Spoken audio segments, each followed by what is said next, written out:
vamos a tener visibilidad prácticamente nula.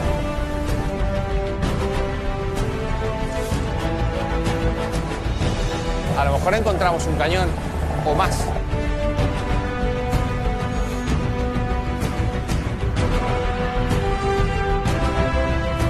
Todo el equipo aquí corre cierto peligro.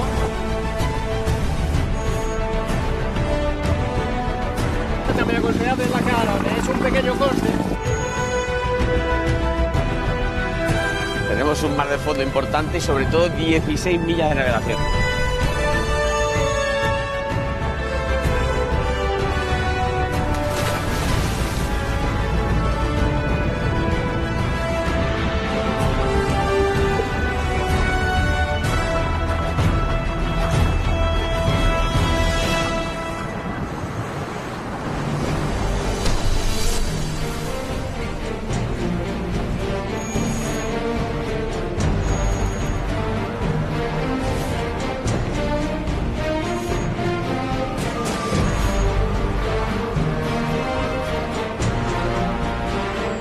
Hoy vamos a bucear en el Mardinian, un mercante británico que fue hundido en 1917 por un submarino alemán. Es un pez increíble que además nos permitirá conocer cómo actuaban y eran los U-Boat, los primeros submarinos de guerra de la historia.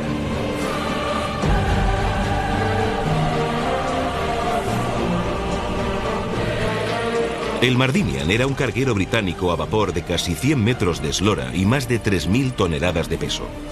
Contaba con un motor de triple expansión que desarrollaba una velocidad de crucero de 10 nudos y medio, unos 20 kilómetros por hora. El 19 de mayo de 1917, mientras hacía la ruta de Calcuta a Londres, fue hundido por un submarino alemán a 4 millas de la isla de Tabarca, cerca de Alicante. No se tuvieron que lamentar víctimas.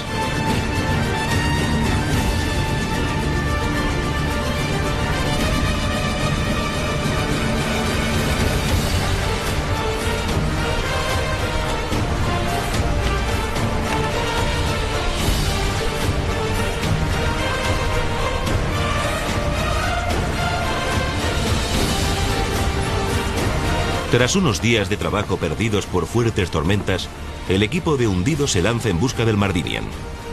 Pero en el mar todavía quedan reflejos de la furia desplegada. Si observáis, ahora tenemos una ola mucho más amplia. Cuando hay temporal, las olas son mucho más puntiagudas. El viento hace que esas olas crezcan, tengan mucha más fuerza que esta.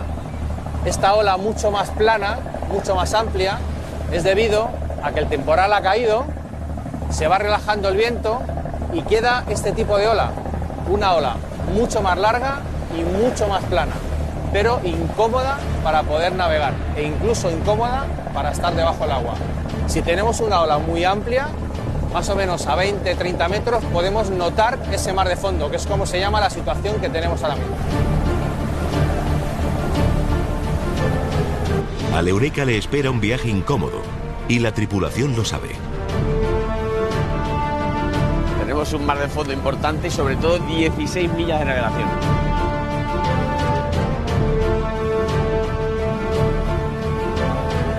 ...16 millas significan 2 horas y media de navegación a través de un mar revuelto. Con este mar de fondo que tenemos, todo el equipo aquí corre cierto peligro, así que tenemos que asegurarlo. Para eso ponemos plomos para que las botellas no se muevan. El equipo está inquieto. Las condiciones para inmersión pueden ser bastante duras. Puede ser que bajando, por la característica de la zona y por la lluvia que ha hecho, hasta los 30-35 metros vamos a tener visibilidad prácticamente nula. Y luego sí que puede abrirse. Está abriendo y eso a lo mejor nos facilita un poco... Por lo menos puede entrar un poco más de luz. Un poco más de luz, pero ya sabemos que no tiene nada que ver. Si tenemos mala visibilidad, la luz nos da igual. En esta zona tan complicada, en la estrecha franja formada por la isla de Tabarca y la costa de Alicante, es donde reposa el Mardinian, y no es por casualidad. El Mardinian parte en la primavera de 1917 de Calcuta con una carga indeterminada rumbo a Londres. Tras su paso por el Canal de Suez, comienza su navegación por el Mediterráneo, que aun estando plagado de submarinos alemanes, era la mejor opción por ser la ruta más corta hacia las Islas Británicas. A las 10:45 de la mañana es hundido por un submarino alemán, el U-34, frente a las costas de Alicante. El Mardinian tardaría 50 minutos en hundirse.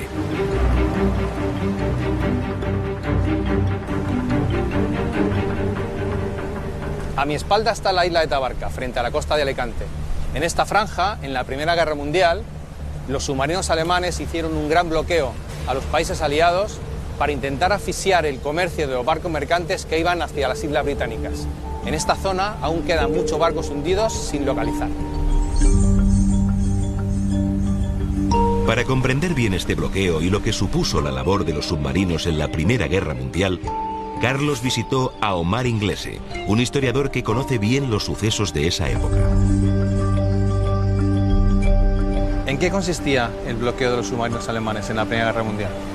El primer bloqueo fue un bloqueo inglés a Alemania, que como tenía una superioridad naval muy grande en aquella época, bloqueó a Alemania. Un bloqueo que incluso hoy en día se sigue pensando que es ilegal, porque impedía que llegaran incluso barcos neutrales a Alemania.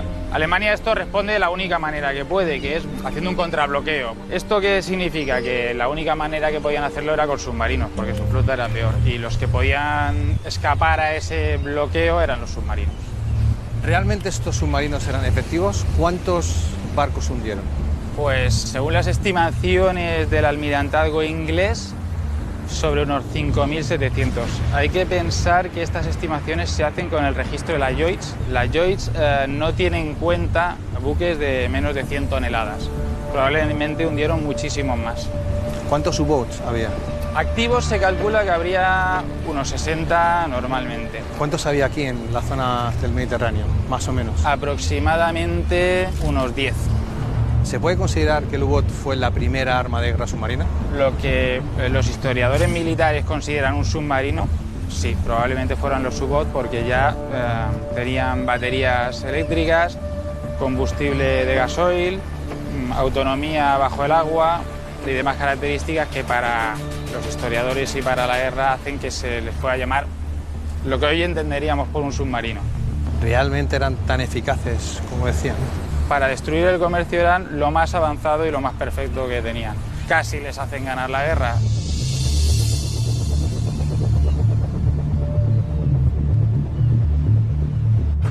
Ante el peligro que suponían los submarinos alemanes, los aliados desarrollaron estrategias de todo tipo, algunas de ellas bastante ingeniosas. En esa época había mercantes que les ponían un cañón y los llamaban mercantes artillados.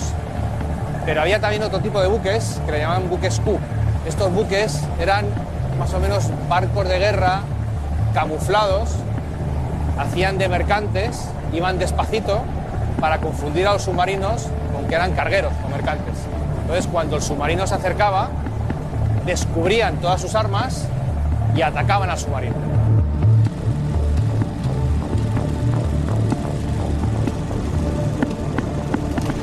Estos buques trampa, los buques Q, sirvieron sobre todo en el Atlántico Norte para aliviar la presión de los submarinos alemanes en las Islas Británicas.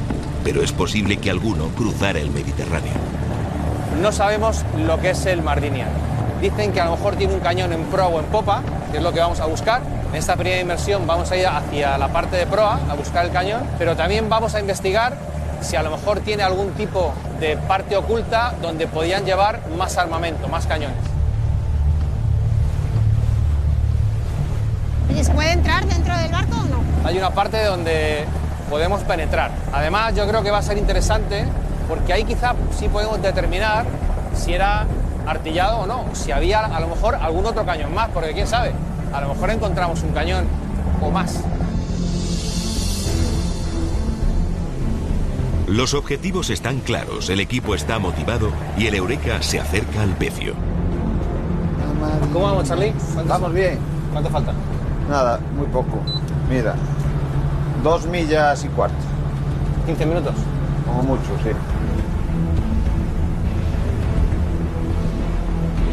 A veces las prisas pueden jugar una mala pasada. Luca sufre una herida en la cara. Metiendo la botella, la linterna me ha golpeado en la cara, me ha hecho un pequeño corte, pero no pasa nada, podemos mirar. Charlie, Luca está, ¿eh? Vale. ¡Al agua!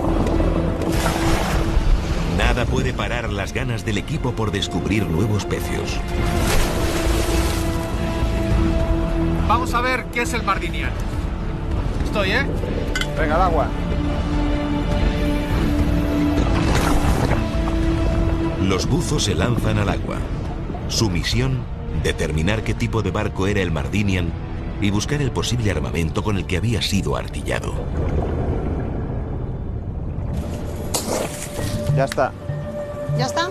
Sí.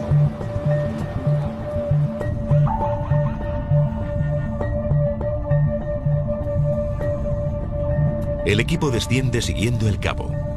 La visibilidad es buena y no hay corriente.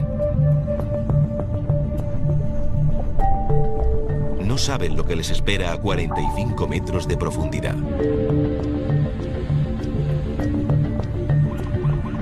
A su lado, el Sibiu Nano les ofrece un punto más de seguridad en su inversión.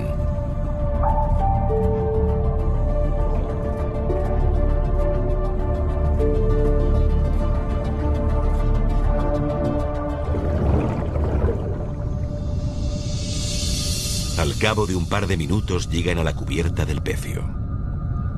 Lo primero es tratar de identificar en qué parte exacta del barco se encuentran.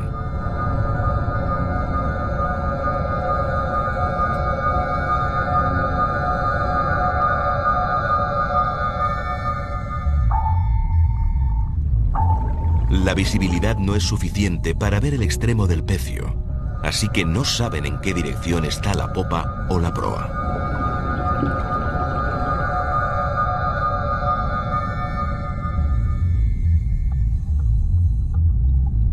Estos pequeños peces tan abundantes reciben el nombre de tres colas. En el Mardinian son los dueños de estos hierros abandonados.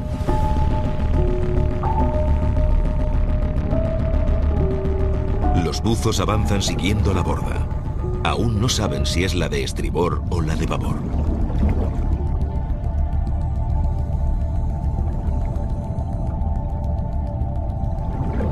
Estos primeros instantes hacen pensar al equipo que este no es un buque Q, sino un mercante auténtico. Pero entonces podía ir artillado. Deben confirmarlo encontrando el cañón que llevaría en cubierta.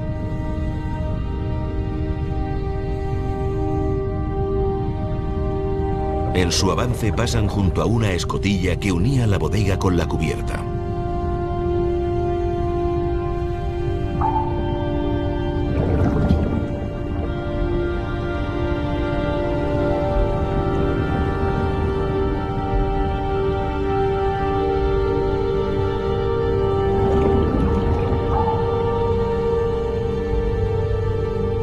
Sobre la cubierta se levanta lo que queda de la estructura trasera del puente. Aquí se ubicaban varias estancias justo detrás del puente de gobierno.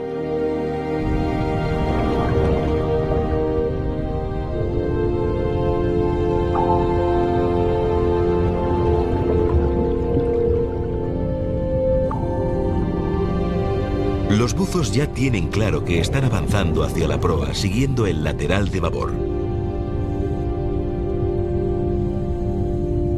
Los pequeños tres colas se multiplican a su alrededor.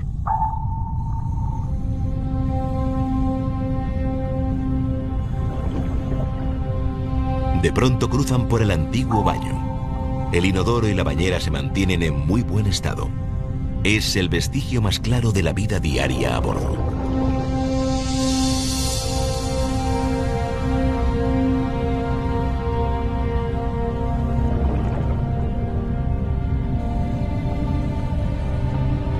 La investigación del pecio continúa, siempre hacia adelante, siempre con los ojos bien abiertos para buscar el cañón y disfrutar de la belleza de lo que están viendo.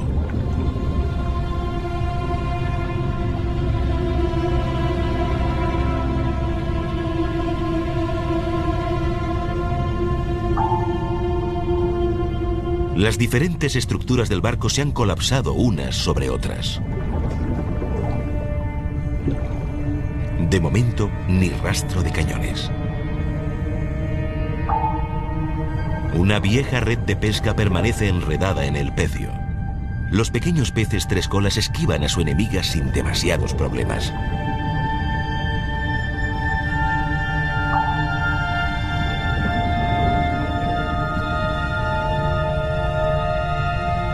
Los buzos se introducen entre los hierros. Imaginan estas estancias con sus paredes y con sus muebles. Los marineros se movían por estas habitaciones sabiéndose acechados por el peligro de los submarinos alemanes. ¿Qué les movía a emprender un viaje tan peligroso? ¿El patriotismo? ¿El salario?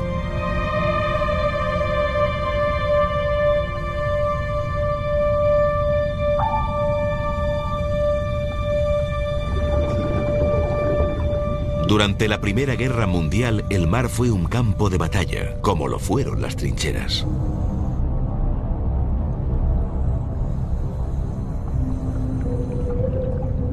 El Mardinian es un barco bastante grande, de 95 metros de eslora, y que, como pueden comprobar nuestros buzos, se conserva muy bien.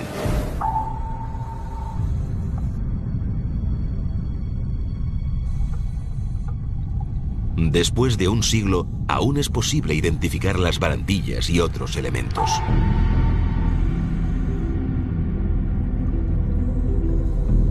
En las antiguas estancias del barco ha desaparecido la madera, pero aún es posible reconocer las vigas de metal que enmarcaban las paredes y el techo de los camarotes.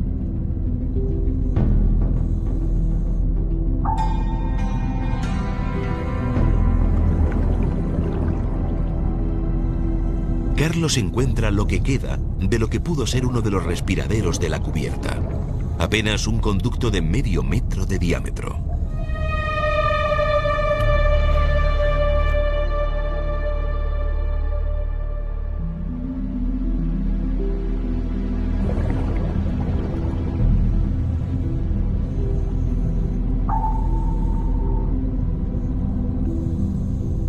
Los hierros deformados por el mar y los peces cautivan a Óscar, que no deja de grabar.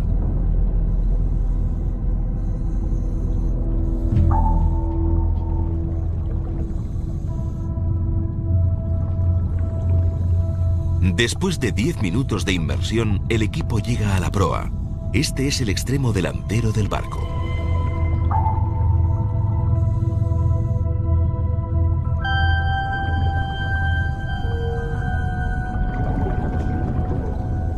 La proa conserva su forma puntiaguda inconfundible, pero los mamparos que cubrían el esqueleto como una piel han desaparecido. Tal vez se han desprendido y están en el fondo. Los buzos no bajarán para buscarlos. Tienen una misión más importante: encontrar cañones.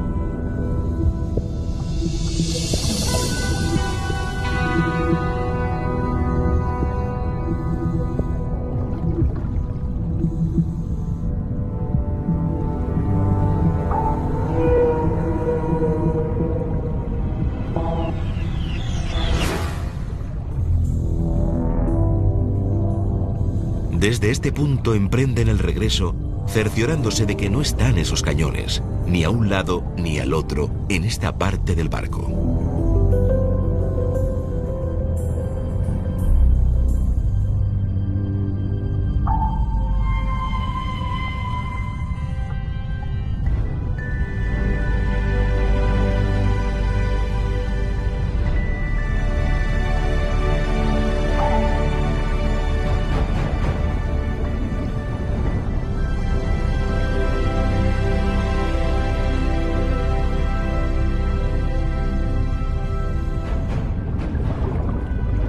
Carlos le dice a Óscar que en esta parte del pecio no está el cañón. Descartada esta posibilidad, deciden buscar un punto para penetrar en el pecio.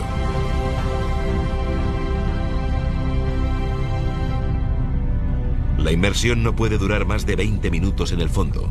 Con lo que han consumido ya no tienen tiempo de seguir buscando.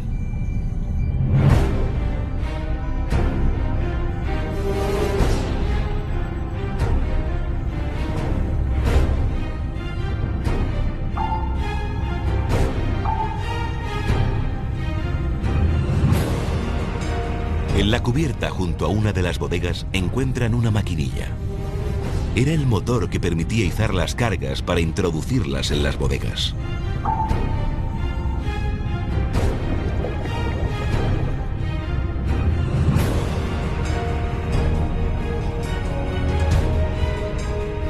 Tal vez la bodega que hay frente a la maquinilla puede ser un buen lugar para intentar la penetración.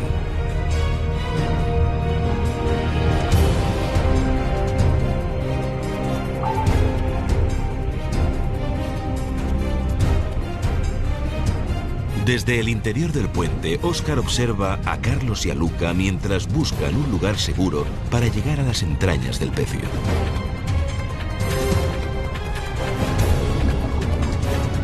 Siguiendo el camino que ha abierto Óscar, Carlos decide intentar una penetración en este punto.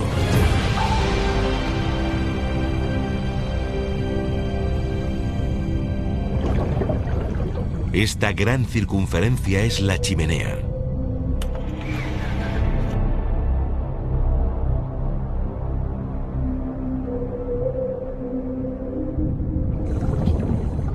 Eso indica que unos metros por debajo está la sala de máquinas y calderas. Animado por la cercanía de la chimenea y de las posibles calderas, Carlos busca la forma de adentrarse aún más. Los peces han desaparecido. Es un mundo distinto al de la cubierta, como si fuera otro barco.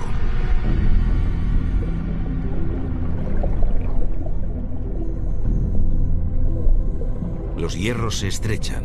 Carlos debe estar muy atento para evitar enganches o cortes con los bordes.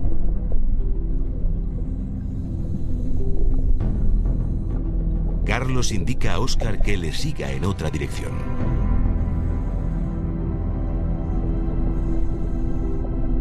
El buzo quiere encontrar alguna abertura que le permita descubrir el corazón mismo del pecio.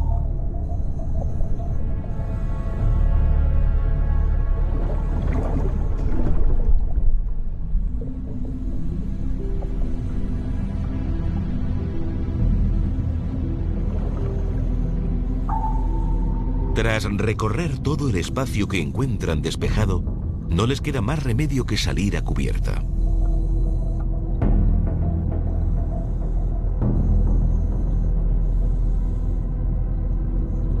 El tiempo de inmersión está a punto de terminar. Apenas les quedan un par de minutos para regresar al cabo de fondeo. Pero ¿dónde está el cañón?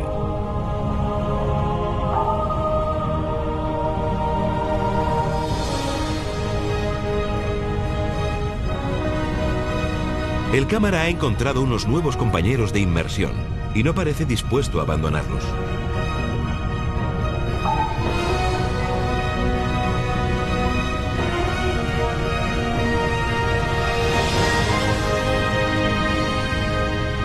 Los pecios son refugios de vida marina.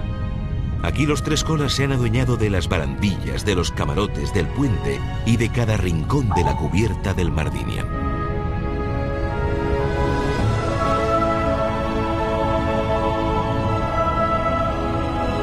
Finalmente, Óscar se une a Carlos y a Luca, que ya han comenzado a regresar al Eureka.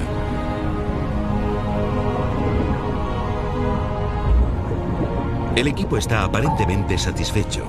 Han podido inspeccionar una gran parte del barco, pero el objetivo principal sigue oculto.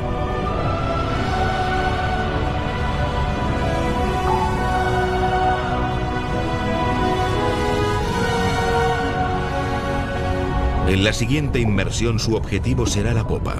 ¿Estará allí el cañón que buscan?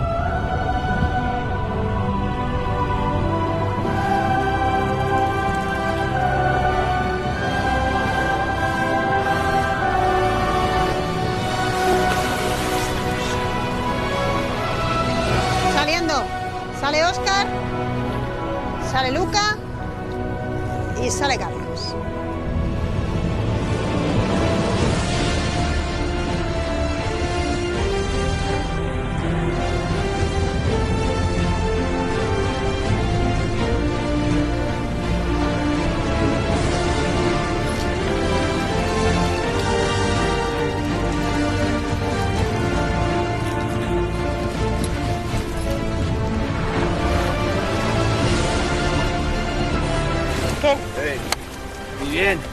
Buen fondeo, ¿eh? Sí. Tenemos el Mardinia. El fondeo está muy cerca de la proa, así que el primer objetivo que teníamos, que era investigar la proa, conseguido. Pero ahí no hay ningún cañón. Así que mañana investigaremos la popa, porque tenemos el barco muy bien localizado.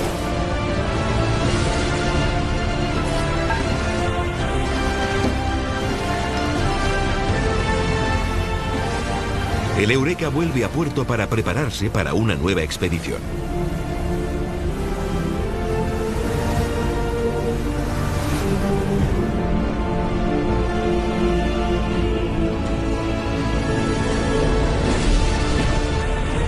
Antes de regresar al punto de inmersión, Carlos aprovecha para recorrer con detalle el interior de un submarino.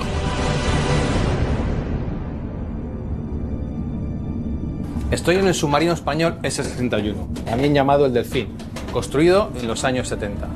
Desde 1917 han cambiado mucho las cosas, aunque por dentro estos submarinos son similares. La verdad es que el ambiente de aquí es súper estrecho. Y estrecha es la relación entre la historia de España y la de los submarinos. En 1861, Narcís Monturiol creó un prototipo denominado Ictíneo, diseñado originalmente para recolectar coral. Su prueba realizada en el puerto de Alicante fue satisfactoria, pero las ayudas al proyecto nunca llegaron. 28 años después, en 1889, se probaría con éxito el archiconocido submarino de Isaac Peral. Pero hay una página de la historia de los submarinos mucho menos conocida, pero muy interesante.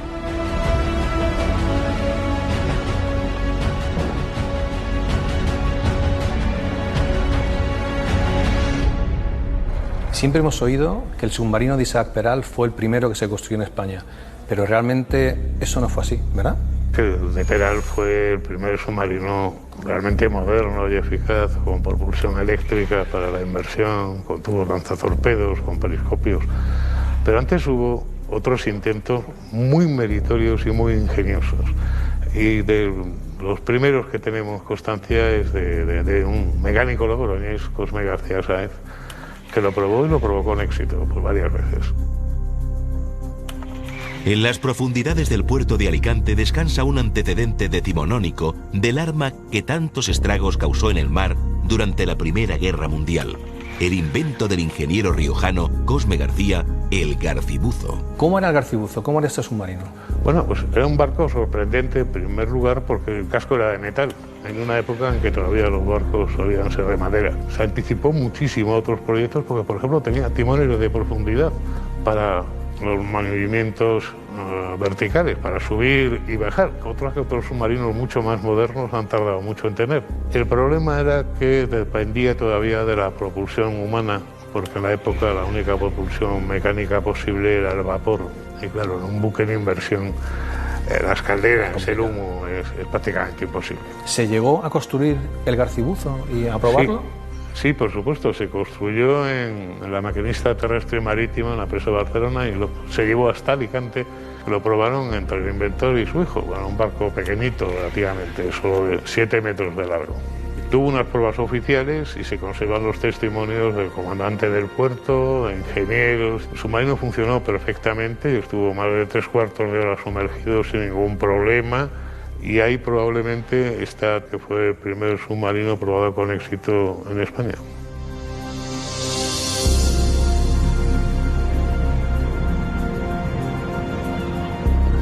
Años después, el propio hijo del inventor, al no poder hacerse cargo de los gastos de mantenimiento del Garcibuzo, lo hundió deliberadamente en el puerto de Alicante, donde fue cubierto, según parece, por sucesivas obras de ampliación.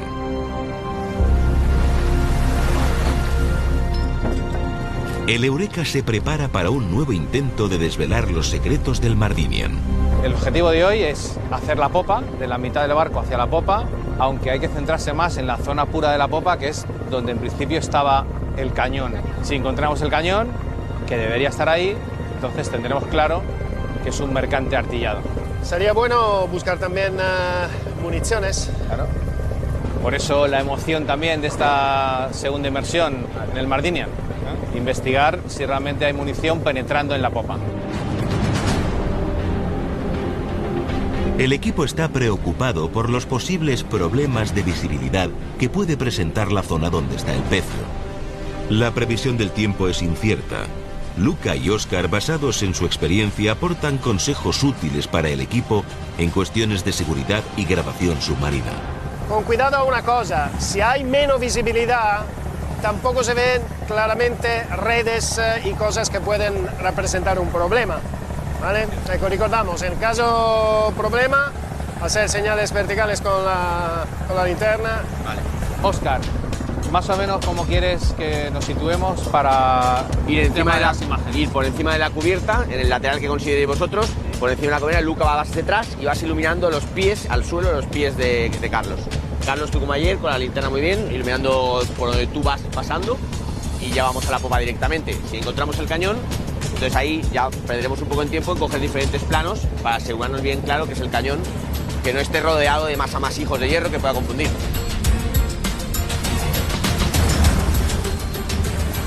Las premisas están claras, el equipo está preparado, no hay tiempo que perder.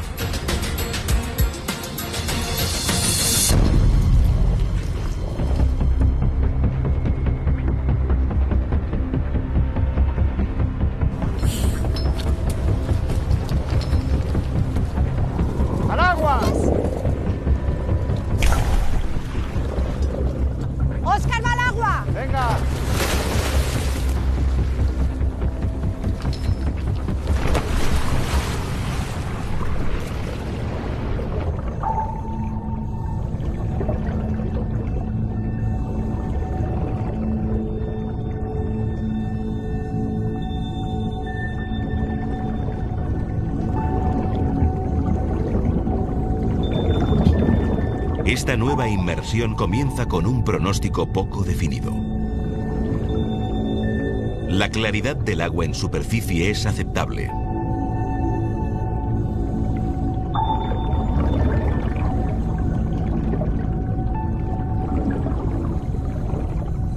Sin embargo, en cuanto descienden unos metros, las condiciones cambian. Metro a metro, la visibilidad se reduce.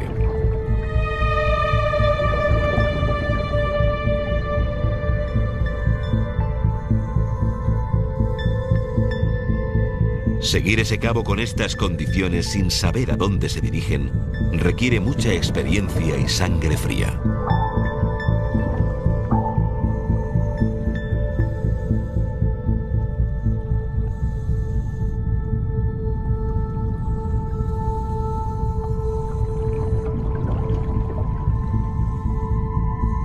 Carlos, Óscar y Luca no se separan del cabo. La oscuridad se va cerrando sobre ellos.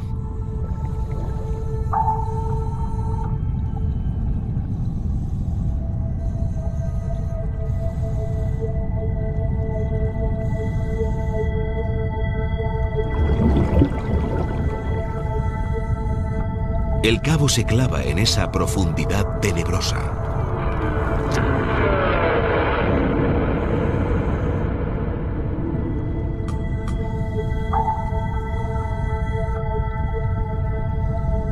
¿Qué condiciones encontrarán en el pecio?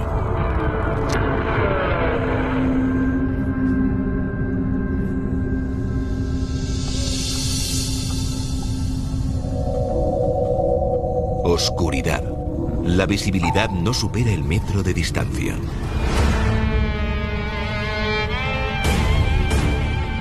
El cabo de fondeo ha caído sobre la cubierta del Mardinian, pero todo queda oculto por ese muro impenetrable. El origen de este agua turbia son los sedimentos del fondo que al levantarse forman una cortina de partículas en suspensión.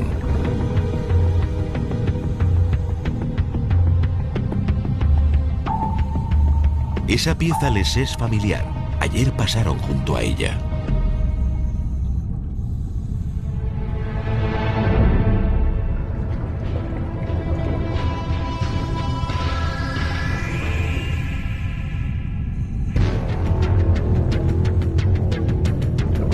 Luca pide a Carlos que les dé instrucciones en esta situación inesperada.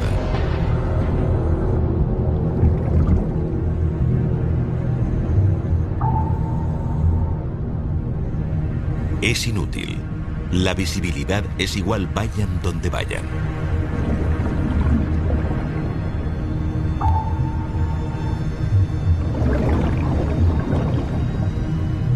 Carlos decide abortar la inmersión y volver al cabo de fondeo.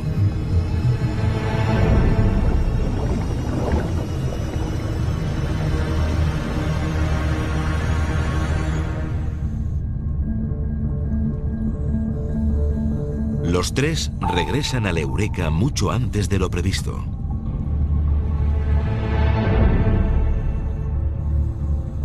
No podían imaginarse un desenlace como este. El mar ha vuelto a imponer sus condiciones imprevisibles a los submarinistas.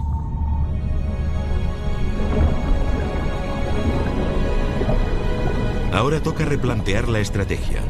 Deberán regresar mañana, pero el fondo está tan revuelto que nada les garantiza que vaya a estar mejor.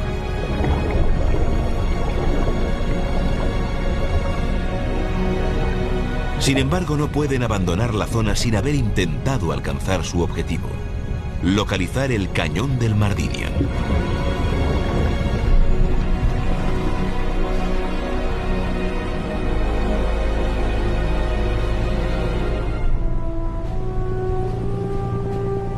Esto es que ha terminado la inmersión.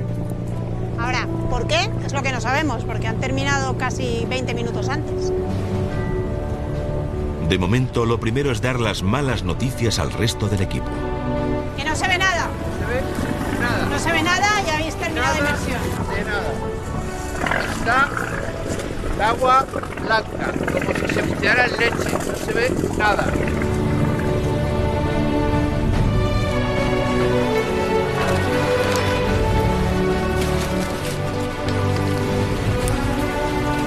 En el descenso teníamos 10 centímetros. La peor inmersión que he hecho en mi vida de visibilidad. No se ve nada. Volvemos a puerto. El equipo está tocado. El esfuerzo para desvelar los secretos del Mardinian está siendo supremo. La corriente y la mala visibilidad complican muchísimo todos los procesos del buceo. El Eureka vuelve a puerto para descansar, pero en la cabeza de los buzos solo hay una idea: volver a intentarlo. El Mardinian era un carguero inglés de casi 100 metros de eslora. Durante su ruta de Calcuta a Londres en su paso por el Mediterráneo, fue hundido por un torpedo alemán, el 19 de mayo de 1917, frente a las costas de Alicante. Un día más, un nuevo viaje. Carlos intenta mantener el ánimo del equipo para que el desgaste no afecte a la moral de la tripulación. Bueno, otro intento en el Mardinian, vamos a por ello, ¿eh? Venga, Que no decaiga. malo será, como dicen los gallegos.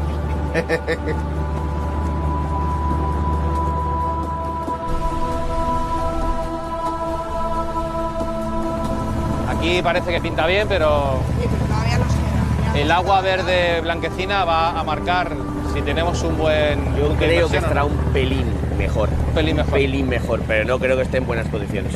Ya, pero son ideas, suposiciones, porque no Vamos a tenemos ver. ningún dato. O sea, De todas formas, hasta que no estemos abajo, también no se sabe.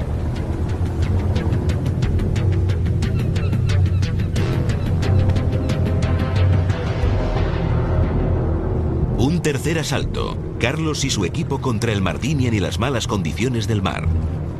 Un único objetivo: encontrar el cañón. Un solo final posible: victoria o derrota.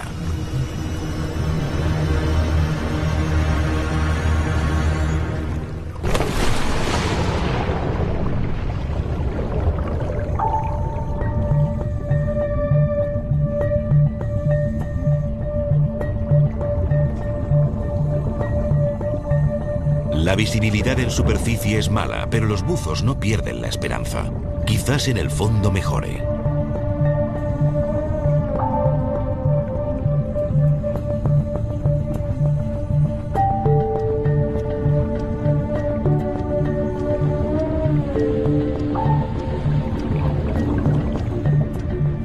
Carlos y Luca descienden con los ojos bien clavados en el fondo, esperando ver una mejora en la visibilidad.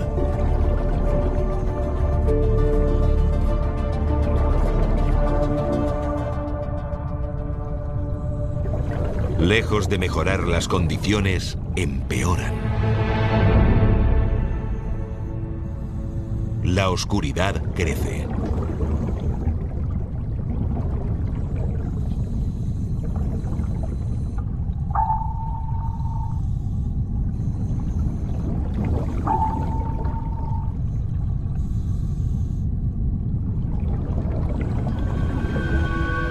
Por un segundo, los buzos casi parecen astronautas flotando en el negro vacío del espacio.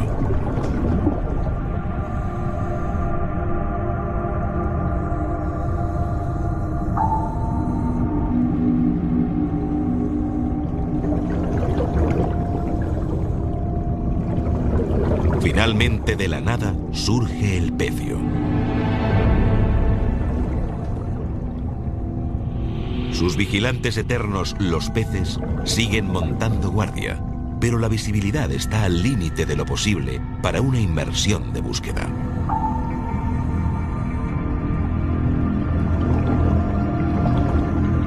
Carlos indica la dirección que tienen que seguir los buzos para dirigirse a la popa.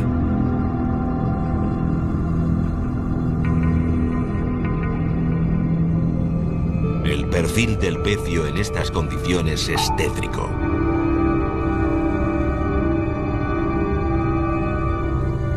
Los hierros toman formas terroríficas.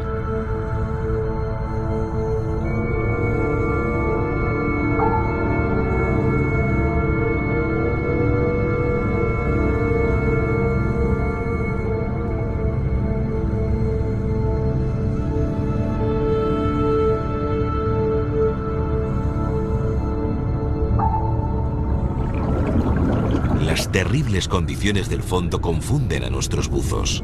Carlos y Luca intentan comunicarse bajo el agua. Es muy difícil, pero nuestros buzos se conocen a la perfección.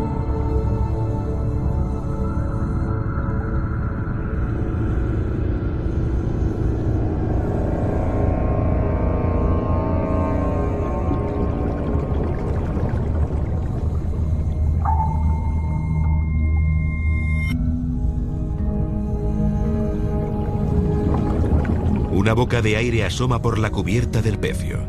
Pero el objetivo es encontrar el cañón y no hay tiempo que perder.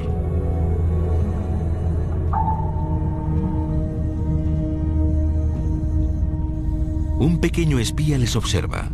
Este tímido crustáceo prefiere ocultar su identidad bajo un manto de camuflaje.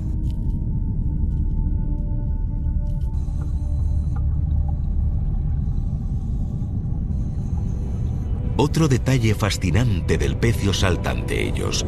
¿Sería una puerta? El equipo no puede detenerse.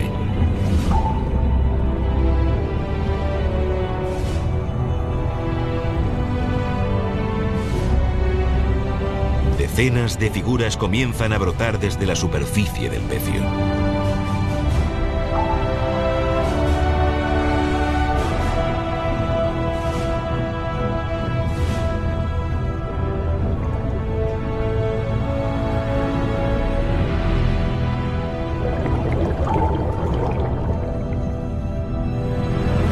Carlos se fija en algo e insiste a Luca para ir a investigarlo.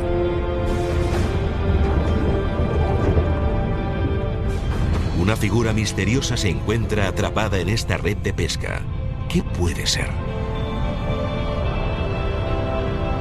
Parece uno más de los cientos de hierros que conforman este galimatías submarino.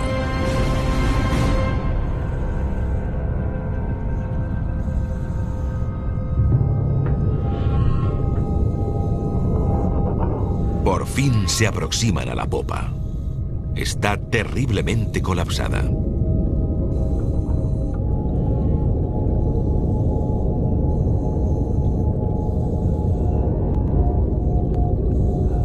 Hierros, tubos y cuerdas se entrelazan entre sí, rozando el abstracto, haciendo muy difícil el reconocimiento de figuras completas.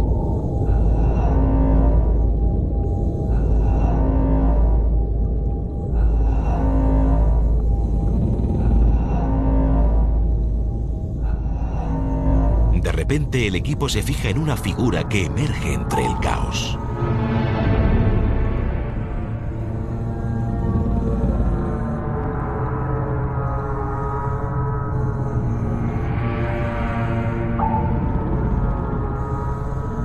Carlos se acerca.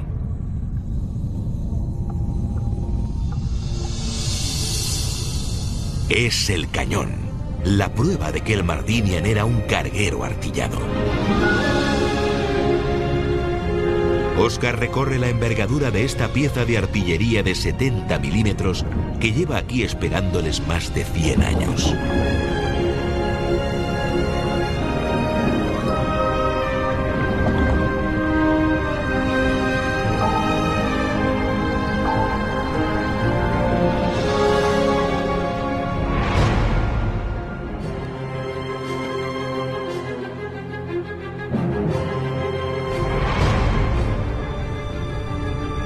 Con la mala visibilidad, el equipo no puede arriesgarse más. El tiempo es muy limitado y tienen que encontrar el cabo para iniciar el ascenso.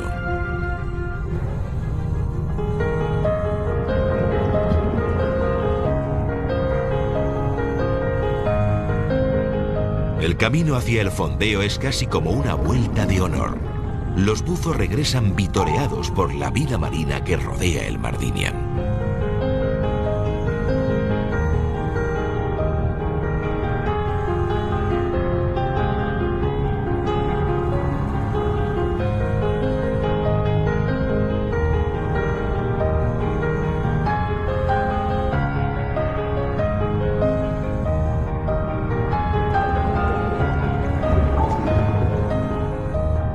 Carlos tiene claro el primer gesto para el equipo en superficie.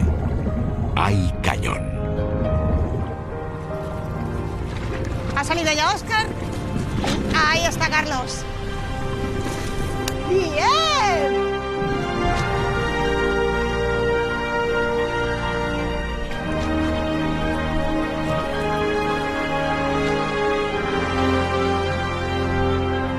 ¡Ha habido cañón! ¡Cañón! ¡Bien!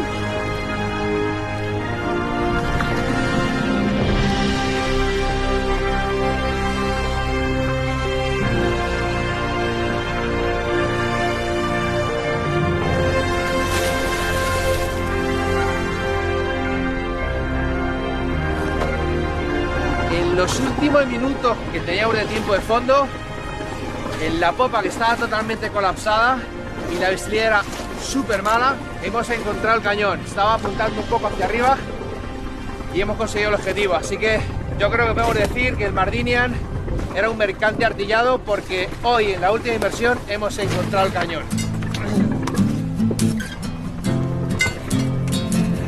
Suerte. Felicidades a todos. Bien. Muy bien, chicos. Started as a whisper, slowly turned